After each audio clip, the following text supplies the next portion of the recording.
Alright boys and girls, instead of starting off this video with a minute-long discussion about why I like horror, or what makes a good horror game in my eyes, I want to tell you all a fun fact about me. And that fun fact is that I love hiking. I genuinely think it's a relaxing activity. And I know, it's insane to think that any sort of YouTuber actually enjoys going outside. But I mean, picture this. It's a nice sunny day, maybe 70 degrees out, no humidity, so the air is just nice and crisp. The sun is shining on the morning dew, making the surrounding grass glisten like diamonds on the ground. Birds are singing their songs in the nest as you walk past them. Maybe there's a waterfall nearby where you get to watch the deer elegantly drink from the pond below. And on top of everything, the man-eating tribesmen are ready to beat you to death with their clubs made out of human skulls and then violently eat you. What a perfect hiking day. The Forest is a survival horror game released in 2014 by the development team known as End Night Games. This would be their first ever release, with their follow-up being that of a sequel called Sons of the Forest that is set to be released in February of next year. The game revolves around you ending up on a peninsula trying to survive day after day like any other survival game. However, after spending some time on the unknown land, you encounter some flesh-eating cannibals, some red guy who for some reason loves children, and if you decide to go deeper within the land, you'll meet some sort of limb amalgamation monster. Wait, what the fuck is that? This game, ever since its release, has been widely popular on YouTube, with people like Markiplier instantly covering it, with it also reaching a 5-figure player count regularly even after 8 years since its release. So with that said, is this game good? I mean, it took YouTube by storm in its early years, and even then it's been growing ever since, so I mean, it's bound to be a good game, right? Well, why don't you all sit back, relax, and watch as I review The Forest while also wearing the bones of my enemies. I mean, just look how good I look with this femur necklace, bro. I look so dapper. So the game starts off with you on a plane chilling out with your son. Everything is quiet, calming, and relaxing. Oh my god, the plane is going down! Fuck you, Timmy! It's every man for themselves! After the plane crashes, you wake up to see your son being taken away by some guy in red paint. Once you're able to get onto your feet, and once you're able to take the axe and sexy outfit from the stewardess, you are basically on your own. The story in the most general form at this point is to find Timmy, uncover the secrets of the peninsula, and get the fuck out of there. You'll get to know most of the lore throughout your entire playthrough by finding pictures and small amounts of text hidden throughout the world, but this is where the story could end for you. You don't really need to take on the story. If you want to, you can just build up Fort Knox, say fuck you to Timmy, and then go out to out-cannibal all the cannibals. But for the sake of keeping this video long enough for ad revenue, let's talk about the lore within the forest. Alright, so many years ago, probably centuries before the present events, there used to be a group of people on the peninsula known as the Ancient Ones. They would be the ones to create both the Resurrection Obelisk and the Power Obelisk, but not much is known about them. It's theorized that they could not control the Resurrection Obelisk, as it had a certain curse when it brought back the dead, causing the army, Virginia, and all the other mutants to be let loose and for the Ancient Ones to be driven out. There's another theory that the Ancient Ones just didn't touch the obelisks after creating them, but instead the tribes of cannibals that shortly came after. These cannibals, by the way, are just your regular type of enemy that you'll see throughout the game. However, these cannibals have different variations from different tribes. Some are skinny and weak as they would only live out in the cave for their life. Others wear a mask of the enemies they kill because they are that badass. But all survived on the island the longest, worship whatever gods except the ruins of the obelisks and also human head effigies, and drove out those who dared step foot on this peninsula. And trust me, there's a shit ton of people who felt the wrath of these cannibals. Over the years, people who have been nearby because of plane traveling or boat traveling have all crashed their vessels, as the Power Obelisk is able to destroy them. Henceforth, why your plane crashed here, by the way. The survivors of any of the wrecks would be killed off fairly quickly by the cannibals and then eaten subsequently. There's also signs of people who willingly came to this island for various sorts of activities. You can see signs of life showing that people came here for rock climbing, camping, fishing, filming a Survivor TV-like show. Hell, you can even see Christian missionaries at least attempt to convert the cannibals, only for them to meet and die to Virginia and then, you know,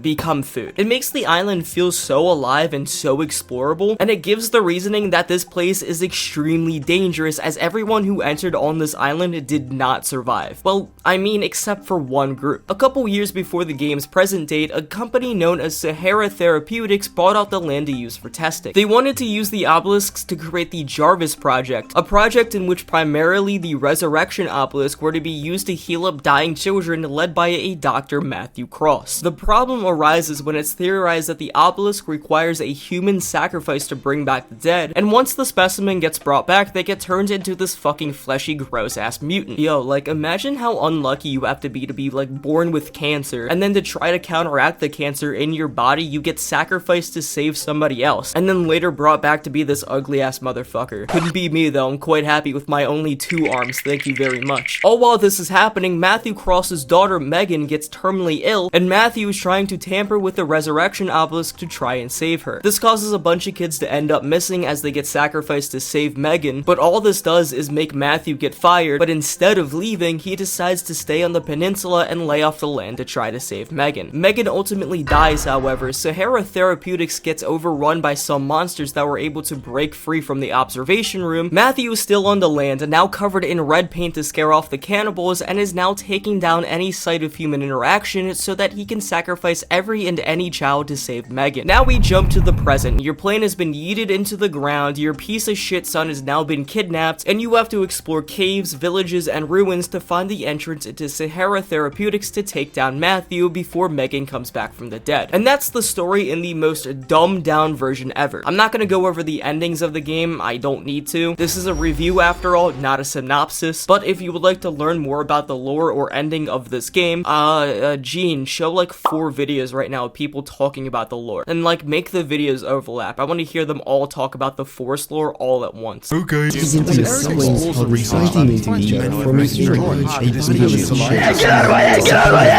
Wow, that's music to my ears. Overall, I would say the story is alright. I like how most of the lore you have to gather is solely just by looking through pictures only, and then having to piece them all together yourself. The story does feel unique to its sense. I like the peninsula that you're in has a lot to uncover. It gives a meaning to play the survival game other than like Stranded Deep where it's completely sandbox and you won't care about the islands you hop from. I also like how the story isn't a required thing to go through. If you just want to explore the caves, go to the sinkhole and beat the game, by all means go do that. Or if you just want to build your own base to live forever and go right ahead. But with that story out of the way, how is the gameplay?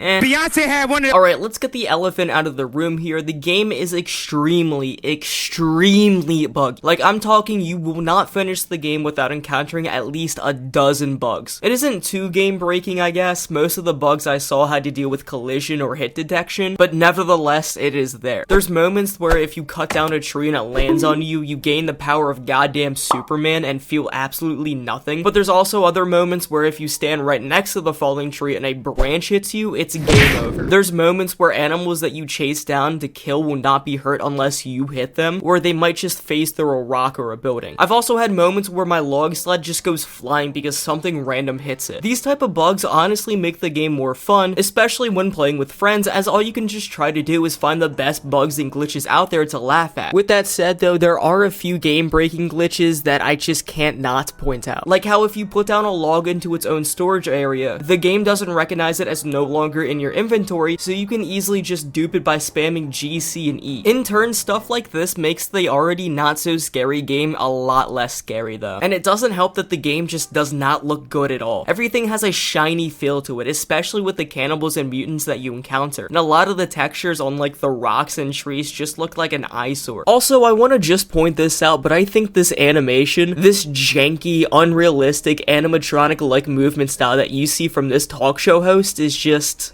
wow. I mean, it's an animation, and you can tell that this is supposed to be a human being. Is he a good-looking or even a complete human? No. And that's how you can describe the entire graphics of the game. You know, like the mountain range that you see towards the end of the game. They're clearly mountains, but they're also clearly unfinished mountains. The UI is also decent, I guess. It's very compact, with the most notable thing being that of a circle with a few bars to show hunger, energy, and thirst. I mean, it's a UI to show everything. Whether or not it's a good-looking UI, it's pretty questionable. But with that out of the way, let's talk about the enemies. These are actually really good enemies. At first, when I was playing, I was going to talk about how you can breeze through the game because of the easy enemies that maybe like once every 20 minutes, 3 of them show up to get slaughtered almost instantaneously. But as the game goes on, the harder tribes will come at you, more people will come at you, and sometimes even the mutant monsters will try to fuck your base up. They also have different patterns of attacking depending on their own behavior. Sometimes they will just stand by you and watch watch what you're doing, with them running away if you get close to them. Other times they'll circle around you and charge at you all at once, killing you like you were just a tiny little ant about to be stepped on. Hell, the leaders of the group can go around and set off your traps intentionally to make them useless, and also take your items if left unguarded. That is, until you stun lock one of them and then pick them off easily because they get stun locked.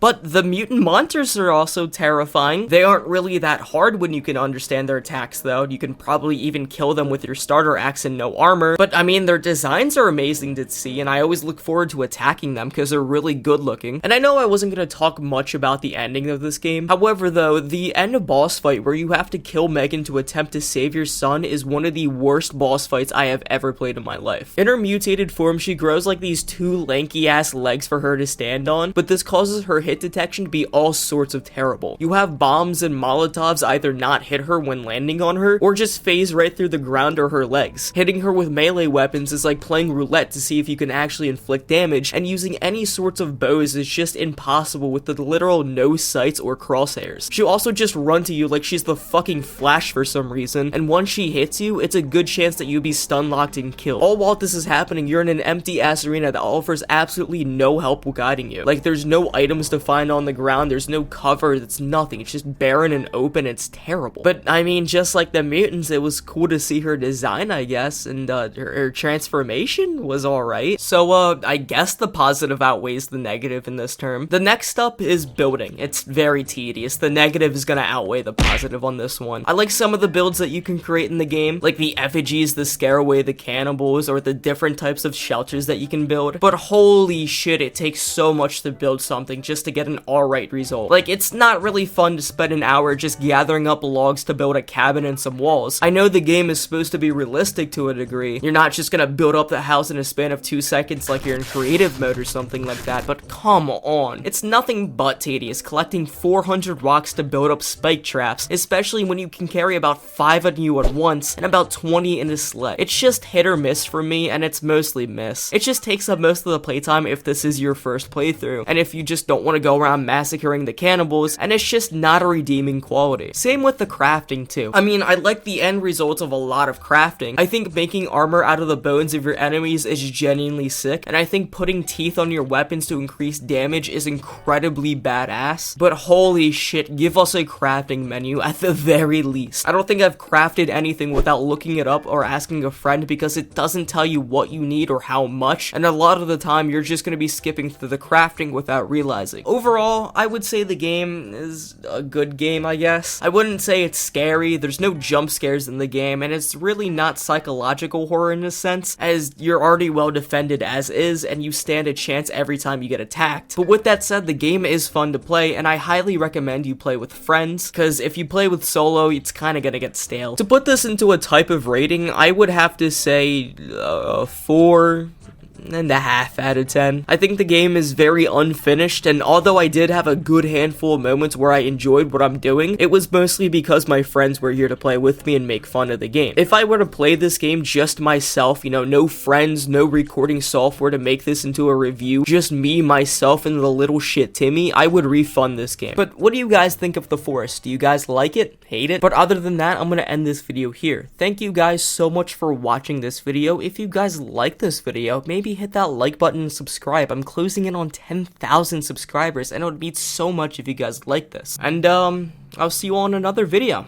Bye for now.